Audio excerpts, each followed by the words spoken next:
And now, ladies and gentlemen, it is with great honor and appreciation that we bring to the Maino and Mayor Show the man known by friends and foes alike as Hoggy, the legendary Paul Randolph Coffman. Paul Coffman, good morning. I thought that was John Facenda there for a minute. Just, the frozen tundra and, out of nowhere and, the music in the background. Gee, you got me all fired up. Outstanding. Hey, been waiting a long time to have you on, so we wanted to make it special for you, brother. Well, that's great. That's great. You had to pick one of the cold days. I mean, we're getting the cold blast down here. This is Green Bay Packer weather down here in Kansas City. And where do they play? Buffalo this week? Yeah, they play in Buffalo. So, wow. Not any reprieve there. Did you go to the game last week? It was too comfortable to sit in my living room and watch it. I actually posted a picture on my Facebook of the snow game that we played in when Tampa came up, and I said, been there, done that. I'm gonna sit this one out and enjoy it in my living room. The two games, when people ask me, what's the worst weather of games you've ever covered? One was that game, obviously against Tampa, and the other one was that night in Denver on that Monday night. Remember that? Yeah, that was snow. But as far as cold, I think the last game in '85 that we played the Bears down there. And it was, that wind coming off the lake, and it was probably about -30 wind chill, and that was a cold one too. I always thought Chicago games were colder than Green Bay games, and it must be because of that wind you mentioned. And it was kind of that was that weird state. That was the old Soldier Field where it was just always cold, wasn't it? Yeah, it was, and of course, that Bears group, the '85 group. That they were pretty tough to play against anyway. Yeah, they were amazing. That I would compare that team with, at least in my lifespan, of I thought Seattle's secondary years ago with Richard Sherman and those guys, they were really tough. But the Bears didn't have any weak spots, especially the guys you had to go up against with their defensive ends and outside linebackers. God, those guys were something, weren't they? Well, in that Bear defense, they actually had two linebackers over the tight end. I had Otis Wilson on one shoulder and Wilbur Marshall on the other. And, I remember one time, that they're doubling James. JJ, really, if you had a great corner that could press, he had a little bit of trouble getting off the press coverage. Yep. And he we come back to the huddle and Dickey's like, come here. He goes, they're doubling James. JJ can't get off the press. He goes, you got to get open. I go, look, I got Otis Wilson on one shoulder. I got Wilbur Marshall on the other. I go, they're both bigger than me, stronger than me, and they're faster than me. He goes, you're right. We're screwed. That's outstanding. Oh, that's beautiful. I remember Lynn used to tell me that defense, the thing that made it so tough, too, was Steve McMichael and Hampton would have such a push up the middle that was always tough. They'd always be in his face. You bet. And they had Dent coming off the corner. They would just line him up like 5 yards wide. And I mean, just go. Your only responsibility is go as fast as you can to the backfield of the opposing team. And then, Hampton, McMichael, and, then they had the Fridge in there too. They kept everybody off of Singletary, and he could just roam free. It was quite a scheme, and obviously they had the talent to pull it off. I forget which offensive lineman I talked to one time. They said, but Hartenstein was no slouch either. He wasn't a bad football player. And with all the notice was on everybody else, that guy was a load. Yeah. And they had people that could come in and spell them. Well, Paul, I'll tell you what, this is great having you on. We're talking with Paul Coffman, one of the greatest tight ends in Green Bay Packer history. And, Paul, I was actually covering the Lions in '82 when you guys, I know it was a strike season, but you guys were just lighting it up. And I'll never forget that. I thought, holy cow, this Packer team really, they might have all the, other than defense, they might really have the weapons to make serious noise And no disrespect to the guys that were out there, but man, when I put together a highlight tape, when Lynn retired, and I said, Lynn, I want to do something special for you because, what he did for me with the show and all the different things, I just thought he was one of the greatest guys in the world. So what I did is I went back throughout his entire career from 1976, I think it was, and I dug out every play he had of like over 20 yards and every single touchdown and things like that. And some of those games that I had never seen before, because like I said, I was covering the Lions, but I think it was Atlanta, and you guys went up 3 times. You had the ball in the first quarter, and it was 3 touchdowns. Bing, bing, bing, 21-0. And I think you guys ended up getting beat 40-38 or something. It's like, man. Yeah. Yeah, but we could put up points, and then obviously, we had the highest scoring Monday night game in NFL history until a few years ago when the Chiefs and the Rams beat our record. But it was 48-47, and Mosley actually missed the field goal toward the end of the game that they would have beat us 50-48. But we could score some points, and obviously, it starts up front with McCarron, Cook, and a lot of those guys that would protect Lynn and open holes, and with Eddie Lee and Gary Ellis, in there at running back, and then you could actually put Phil Epps in there, who was a Tyreek Hill type player with his speed, and we could score some points, and Bob Snelker really was awesome at the way he would dissect defenses, and he would tell you in the meeting, okay, if you do this, he will do that. I guarantee, So he came up with some good schemes. I always thought Gary Ellis was kind of underrated. Yeah, he, the day he came into camp, he got released by the Rams, and usually when somebody gets released by another team, in training camp, you're, expectations, maybe a workout, maybe he won't. But I mean, from day one, he picked up our system. He could catch the ball out of the backfield. He could run. He could pick up blitzes and recognize blitzes. And I mean, he was phenomenal. I was talking to him, I want to say about 2 summers ago. I just ran into him someplace. We were just talking. It was during training camp. And we were talking. He said, one thing people don't realize is how tough Bart Starr's training camps were. He said, everybody thinks of Bart Starr, he's a great guy and a nice guy. He said, you have no idea how tough those training camps were.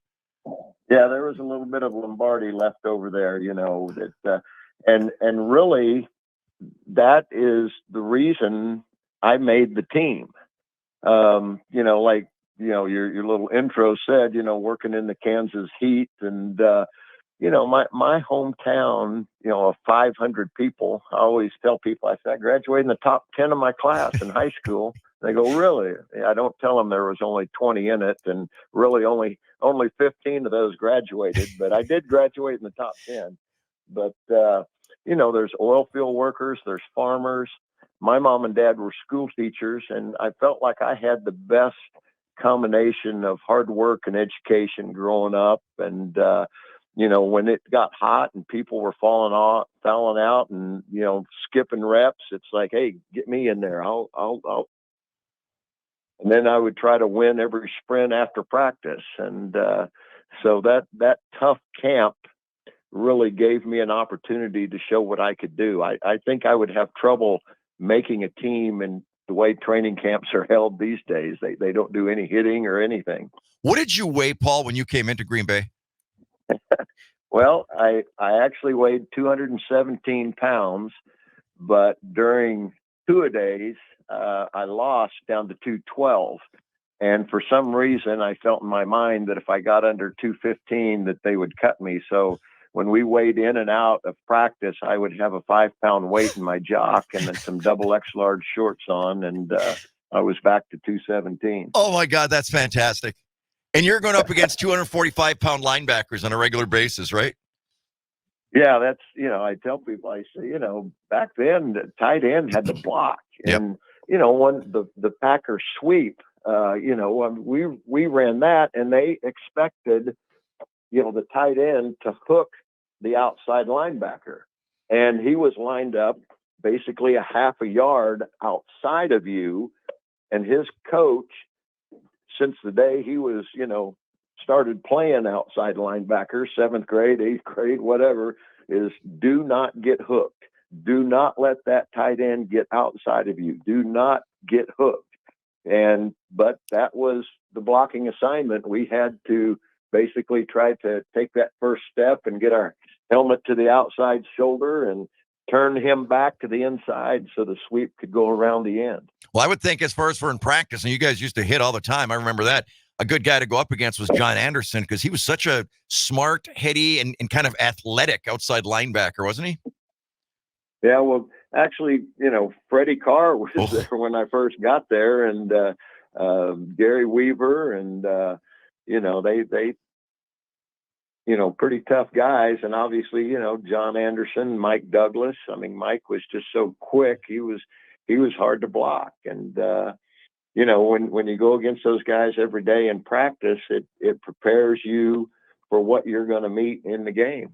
I remember you were talking about coming in condition. I remember one of Forrest's first year, I don't know if you guys had to do like the 12-minute run or some kind of thing, but I remember you, I think you won it out of every guy on the team, or maybe Lofton was, but do you remember that?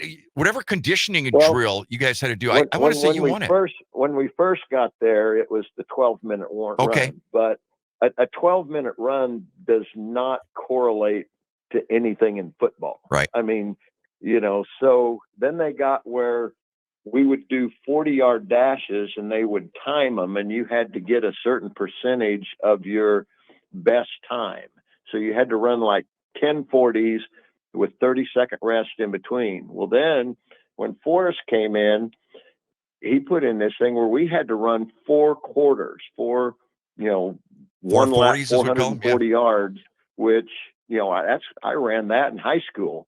I mean, you come around that third turn, the old monkey jumps on your back, and you may be able to bluff a couple, but we had to run 4 of them with 90-second rest in between. And we had to get them, the linebackers and tight ends had to get them under 70 seconds. And you think, well, 70 seconds. But if you're running 4 of them with only 90-second rest in between, like I say, you can tighten up fast. But down in Manhattan, Kansas, I would go back to Kansas State in the off season, and you'd hear on the radio, heat advisory, stay inside, don't exert yourself. We'd have a group of guys up on the track, and we actually worked up to where we would run 8 440s, 8 quarter miles with 90-second rest in between, just to get prepared for when I reported to camp. Paul, we got to send a quick break. You hang with us for about a minute and a half? Okay. Awesome. Thank you. Paul Coffman. As long as you want. Wow, it's phenomenal. Paul Coffman, our very special guest, ladies and gentlemen. If you got any questions for him, text us. We'll read them to him. Maino and the Mayor Show, back right after this. Hey, welcome back. Maino and the Mayor Show. The Mayor a little under the weather today, so we have former Packer great Paul Coffman joining us. And I got this text, Paul, being a townie from Westy Pier, I remember the Thursday night socials at Nicky's with Packer players. What a great time. That was our 5 o'clock club, was what we called it. And basically it was team building. Apparently they started it back in the Lombardi era, but you go, you have a couple beers. I mean, guys would, bitch a little bit and complain and kind of get everything off their chest. And basically the game plan, everything, the hardest practices were out of the way by Thursday. Friday we'd come in, do goal line, short yardage, special teams. Saturday you'd just break a sweat and either, go home at noon or fly to wherever you were playing. But those Nicky's 5 o'clock clubs were just great team building sessions. And of course, Forrest Gregg tried to put a stop to them and told us all he wanted us in bed by 10 o'clock. And we started out the season 1-7 that year. Yep. And then Lynn, he goes, all right, everybody at Nicky's tonight, I'm buying. And we stayed out till probably 1 or 2 and got gassed and got everything off our chest. And at 10 o'clock, everybody's looking at each other, and somebody, yelled out something about Forrest, and it's like, everybody did shots, and somebody said, "What are they going to do? Cut us all?" And that was kind of a funny thing, because next year they did. They cut all, me and Lynn and Greg and Larry and all the guys that were kind of the core of the team. They got rid of, but we went 7-1 the last half of that season, and basically it's like, hey, we're playing for each other, and but it was great team building at Nicky's. You'll never see that in pro sports again. I don't think so. And even when I came down here for the Chiefs, or played my last year with the Vikings, they didn't really have that.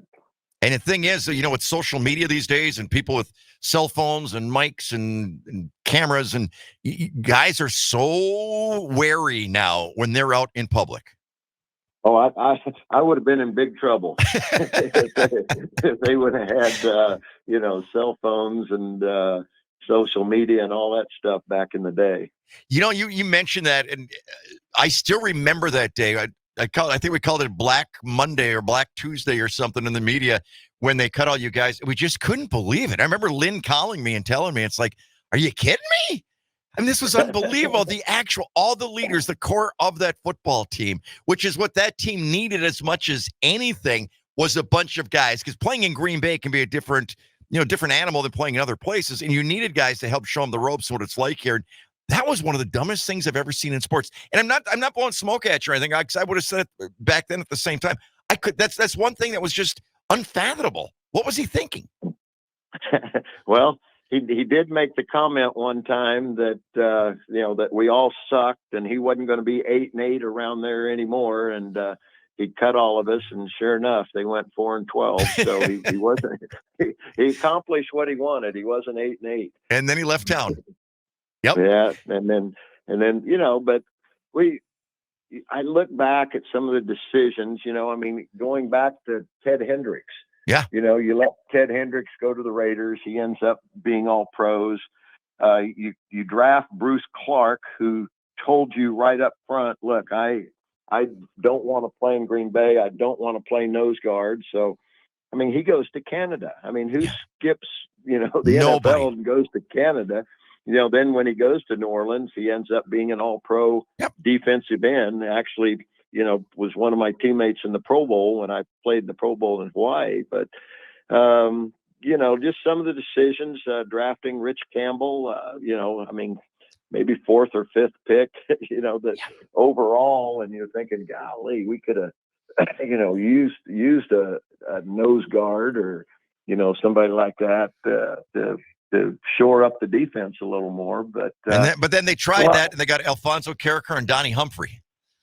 Yeah, but just a lot of decisions that neither one of them made. Yeah, neither one of them turned out to be anything. No. So yeah, it's you look back and it's like, well, what if what if this, what if that would have happened? But it was a dream come true to play in the NFL. For me, coming from a small town to play in Green Bay was I do some motivational speaking, and I say sometimes, you need to be in the right place, the right time with the right people. And I was put in position to succeed. I think Bart Starr and Bob Schnelker, they knew what I could do. They knew what I couldn't do. And they didn't ask me to do the things I couldn't do, and they put me in position to succeed. And Lynn Dickey, I'd sit by him in meetings. It was all I could do to learn what I did on the plays. He would explain to me why I was doing it, what he was reading as a quarterback. And, it was the perfect storm for me. Wow, this is great stuff, Paul. We're going to have to set it to one more quick break here in a couple of minutes. And can we keep you right to like 7:20, somewhere around that? Is that Sure. okay? Because this is such great stuff. But one of the things I also want to talk about, I want to double check. You have 4 kids, correct? Correct. All 4 were Division I scholarship athletes, correct? Yes. That's unbelievable. Yeah, my wife is totally non-athletic, non-competitive. I remember one time I I flew her up to a game when we were dating, and it was, I had a great game. I caught like 5 passes. I scored a touchdown, and I'm thinking, man, I've really impressed my new girlfriend. And so I go to the room where the wives and the girlfriends are waiting, and I got my chest all puffed out, thinking she's really going to be impressed. And I said, did you see the touchdown pass that I caught? She said, no, but you should have met the people I sat next to. She goes, they're from Chicago. They got a cottage up in Door County, and they come up to every game, and they're just the nicest people. I'm like, well, what about me?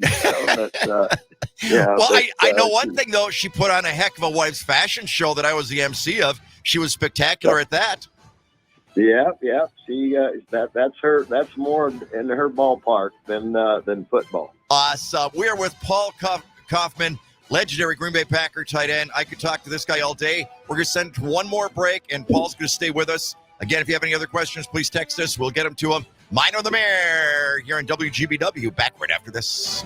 Welcome back. Hour number 2 of Maino and the Mayor show. We got some great questions coming in. Todd, what's the first one you got there for Paul? Has Paul Coffman been back to Green Bay for any games or events? I come to the state of Wisconsin probably 6 times a year. We have a benefit in Wausau. It's called the Pink Ribbon Golf Tournament for ladies in the county that are battling breast cancer. We have one in Rice Lake for a number of different charities, golf tournament up in Door County for the Boys and Girls Club. The Lombardi Golf Tournament down in Milwaukee, and then the alumni game every year. So the people of Wisconsin, they're so giving. They take care of their own, and there's so many fundraisers for good causes, and obviously love their Packers. They have an unconditional love for the Packers. I didn't get the opportunity to play in any Super Bowls when I was in Green Bay, but I never played in front of a crowd that wasn't sold out. People will show up, win or lose, and, the support for the Packers are great. So I love coming back to the state and being involved and helping out the community. Got another one here, Paul. What's the difference that you see in tight ends now versus your day?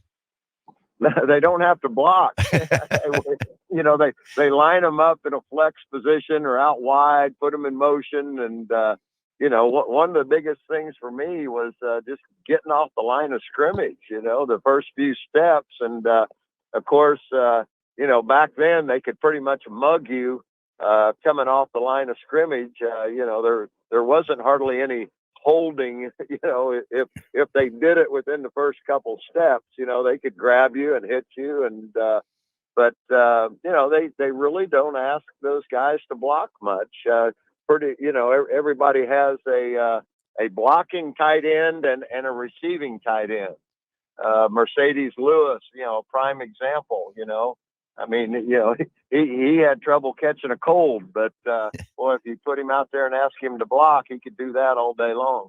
Got another one here. Just this is what it's all about. Legends who are still involved in the community. I didn't know that I knew you came back for Alumni Day, Paul, but I didn't know you did all that other stuff around the state. That's fantastic. Yeah, there's so many opportunities. I know Lynn comes back. My wife goes, well, you're just an ambassador for the Packers. I go, when you play, you get a lot of attention, and then all of a sudden you're gone, and but then you get that opportunity to come back, and people enjoy listening to the stories and the old school stuff, and stories about Bart Starr and some of the games we played in, and it's awesome coming back. One time David Whitehurst and I were at Mike McCarthy's golf tournament down in Madison, and we were up at the bar getting a beer, and a couple ladies came up and said, "Oh, thank you guys for coming back." And David goes, at home we're fathers, we're husbands, we're businessmen, we got responsibilities. But when we come to Wisconsin, we get to be Green Bay Packers again. So thank you. And I just thought that hit the nail on the head right there. That's beautiful. Todd? We had Bart Starr Jr. on not that long ago on the show, and somebody just texted in and said basically what a difference it is with these players from then, right? There's like honor with the city and all that kind of stuff. They're just very impressed with the involvement that these players still have here in Green Bay. Yeah, that never leaves, does it, Paul? I mean, I know you play for two other teams, but there's not even a question you're a Green Bay Packer.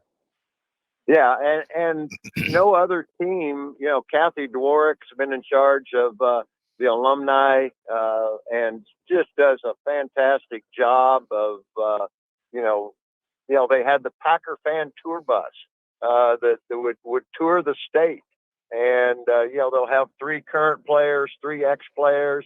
Maybe, Mark Murphy went with Lynn and I when we went on it. And we visited nursing homes, hospitals, VA centers, schools. They would have school assemblies, and we would come in and tell stories and answer questions. And, just the outreach to the whole state from the Packers is outstanding. And of course, everybody knows the story of, people basically giving money, buying stock, which, is not redeemable, but, the people bought stock and are owned, by the city.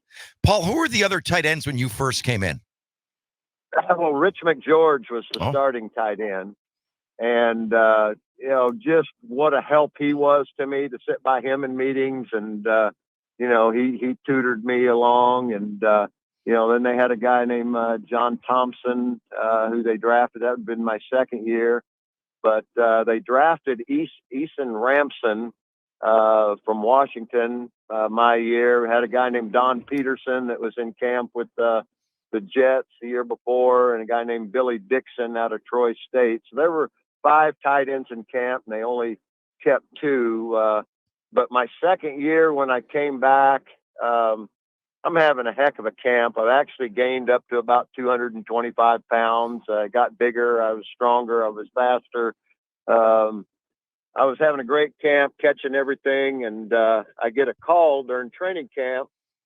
Coach Starr wants to see Paul Coffman in the office. It was over the loudspeaker. And I'm thinking, oh, crap. I've done everything I can. If you're a backup player and you get a call, the coach wants to see you in his office, it's usually not good. Nope. So I go into Coach Starr's office and I sit down. He closes the door and he goes, young man, he goes, I want you to be the first to know that this morning I've released our starting tight end, Rich McGeorge. He said, the way you work, the way you prepared, you have earned the right to be the starting tight end for the Green Bay Packers. I mean, Tears are coming down my eyes. I'm like, Coach Starr, I will not let you down. And there's a proverb in the Bible that says the power of life and death are in the tongue. You can encourage people with your words, or you can discourage them. Bart was an encourager. Some people say, well, he wasn't tough enough. He wouldn't MF you to death, but he would challenge you as a man. He would say, you're better than this. I expect more out of you than that. He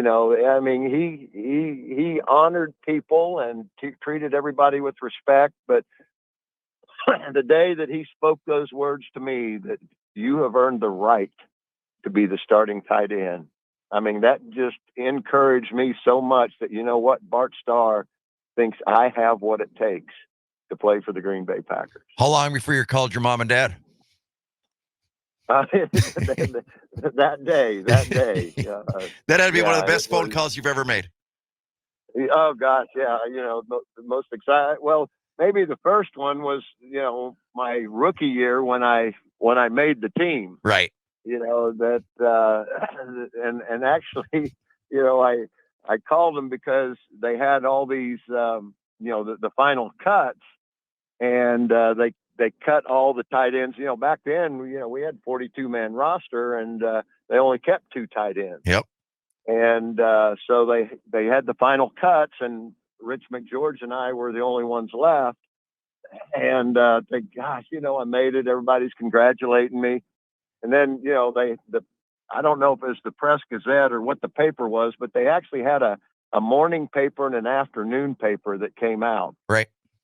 And so I pick up the afternoon paper on my way back, to the hotel. They'd moved us from St. Norbert's in the hotel. headlines were Packer cuts leave them with 2 tight ends, starter Rich McGeorge and unproven, too small, too slow backup Paul Coffman. Oh my God. It didn't say that, but that's what I heard. It's like Packers are searching the waiver wire to find a veteran tight end. But then the last preseason game we played in Milwaukee, it was the Shriners game. Yep. I guess we played against the Bears every year, and I had a great game, played, most of the game, caught a touchdown pass. And I think that kind of sealed it for me that they thought, well, shoot, we might be able to work with this guy. So, wow. Hey, Paul, before we get to the next break here, I just one thing I want to bring up. Larry McCarron used to tell me that when he almost didn't respect Lynn the way he did for the rest of his life after he went to a Pro Bowl and saw the Pro Bowl quarterbacks versus the way Lynn could throw a football compared to Joe Theismann and some of these guys. He said Lynn's arm was so much, and he was so much more accurate downfield than these Pro Bowl quarterbacks. Yeah, that definitely. Obviously I had the chance to play in 3, and Joe Montana, Joe Theismann, Neil Lomax, Danny White. Lynn was as accurate as any quarterback in the league, especially with the deep ball. And James will attest to that. To hit James in stride, like he did was phenomenal. And it was sad that James, JJ, and I all got to go to the Pro Bowl because of Lynn, but he didn't get to go. Yeah. Unbelievable. We're with Paul Coffman, ladies and gentlemen. We're going to sit here one more quick break, and we'll wrap in another 10 minutes with Paul. Paul, this is fantastic. Can't thank you enough. I got to get to the current Packers. I meant to do that about an hour ago, but I've been so enthralled by these other stories. But just want your opinion on the Packers and what's going on with this team up here, okay? Okay, great. Great, thank you. Paul Coffman joining us, folks. Back right after this. On a Friday morning, Packer playoff weekend, things are exciting in the entire state of Wisconsin. Former Packer great Paul Coffman is joining us here. And Paul, just got to ask you, what do you think of this team from afar when you watch them on TV? They're getting better every week. And it's just amazing, when Jordan first took over, people would say, well, what do you think? What do you think? It's like, I just haven't seen that wow moment yet, and but boy, lately he's been delivering the wow moments. And like I say, I mean, it surprised me. The Packer fans are everywhere. My kids have traveled internationally. They've traveled around the United States, and they're always sending me pictures of Packer memorabilia or somebody with a Packer hat or coat or something on, going, Packer fans are everywhere. And the way that they showed up down in Dallas, and I didn't really think they could pull it out, but boy, they impressed me, and they're getting better every week, and no telling how far they could go. This is going to be a tough task for them in San Francisco, but anything can happen in the playoffs. What would Bob Schnelker say going into a ball game like this? He didn't say much. It's like, he wasn't a motivational guy. He was just so technical that, it's kind of like, hey, I have not left any stone unturned. Now it's up to you guys. He was so detailed. It's up to you guys to go out and execute what I've been saying all week. So, Bob, like I say, he was a man of few words, but, he had us prepared. With this Packer team, and obviously it's so young, I mean, the youngest team in the National Football League, which is amazing, but are there some advantages to that, Paul, where you're going in almost with fresh eyes versus, maybe guys that have been through the trenches? What are the positive or negatives in regards to being such a young team heading into such a big game? So sometimes you're too naive to know that, and I say that about my journey. I was too naive to realize I didn't have a chance to make the team. It's like when you're young and hey, anything can happen. It's like you're not afraid of anybody because you don't know to be afraid. Exactly. It's like, hey, we're here. We can beat these guys. And sometimes as an older guy, it's like, oh man, Yep. Joey Bosa, Yep. gosh, all these McCaffrey, all these guys, and I think, there were times when, I played that we would go into, the Dallas Cowboys, and it's like, oh gosh, guys, they look at their cheerleaders, look at this, look at that, and it's just almost, you know that they've done what you want to do, and you're kind of intimidated by them. But this Packer team, they're young. They don't think about being intimidated. Going into a game like this, if you were a veteran player on this team, and obviously there aren't any real veteran players on this team, but watching San Francisco, Packers coming off such an incredible emotional win, what do you see as the potential landmines that they have to avoid in a game like this?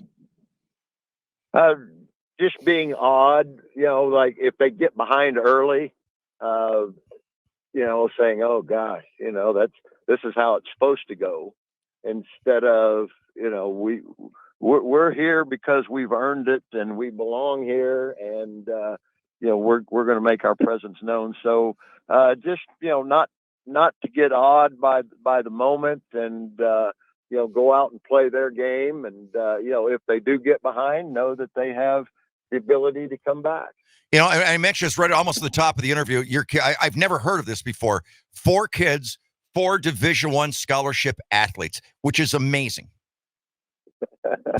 Yeah, we were blessed. I didn't have to pay any tuition, but my son Chase was actually a tight end at the University of Missouri. He was a Mackey Award winner. Played 8 years in the NFL. My son Carson was a quarterback at Kansas State, and he went on and played arena football for a few years. And then my daughter Camille, she's 6'3". She was a volleyball player at the University of Wyoming. And then my son Cameron, he was a quarterback, and couldn't make up his mind, kind of fell through the cracks, went to JUCO at Arizona Western. In Yuma. They played for the JUCO National Championship, and they got beat by Eastern Mississippi. I think Eastern Mississippi was featured on one of those. Yeah. Last Chance U. Gosh, Last Chance U. That's right. Yeah. I mean, but his place was kind of like the Last Chance U. Also, I mean, they had 5 players from his team go to the NFL. Wow. They had 5 players go to prison, and 2 players and 2 players that actually got killed. So, having been a former JUCO guy, that's pretty much the percentages of all JUCOs. Yeah. But then he went to Indiana, and he started, and of course they're Indiana. They're playing Wisconsin, Michigan State, Penn State, and they're getting beat, and their coach, Kevin Wilson, actually got fired for abusing players. I remember. And Cameron said, he goes, I can't take it anymore. No. He goes, he's taking the love of the game clear out of me. So he transfers to Wyoming, gets a fresh start. He becomes the starter, and they bring in a kid named Josh Allen at quarterback. And Cameron actually played in front of him for a while, but wow. He just said, he goes, he can throw the ball 80 yards, with no problem. Yeah. He goes, it's just a matter of time that before he takes over. So it was a lot of experience for them. Some injuries, some positives, some negatives. That's sports. I say sports is a lot like life.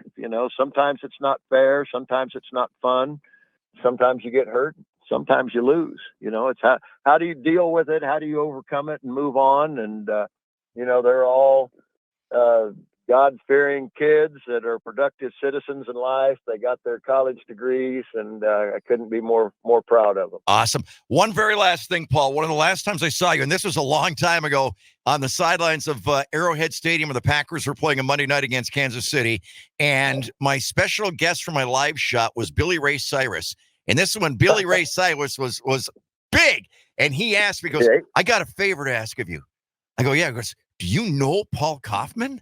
Because you were on the sidelines with one of your sons. I go, well, yeah. He goes, could I meet him? He says, that was my hero. That was my all-time hero growing up. I played tight end in high school. Can I meet Paul Coffman? This was Billy Ray Cyrus, was like a groupie meeting Paul Coffman. I thought that was pretty impressive. I remember that. I remember that. Yeah, the achy breaky heart guy. Yep. You know, and that was like the number one song at the time. It was huge. Yeah, that was fun, and you know, you just don't know who you're going to meet a lot of times at some of these NFL games, whether it's Kansas City or Green Bay or wherever. And you know, the old saying is that you know, every athlete wants to be a singer, and every singer wants to be an athlete. You're exactly right. Hey, Paul Coffman, I can't thank you for how much time you gave us today. I can't thank you for your tremendous insight. And I can't thank you for still being an ambassador for the Green Bay Packers. Thank you so very much. Love it. Thank you. Okay, my friend. Take care, Paul. All right. See you, buddy. Paul Coffman. How much fun was that, Todd? Amazing. Amazing. We come back. Christy and Dennis Peterson, the Glam Band, telling us everything that's going on around Green Bay, Wisconsin this weekend. Back after this.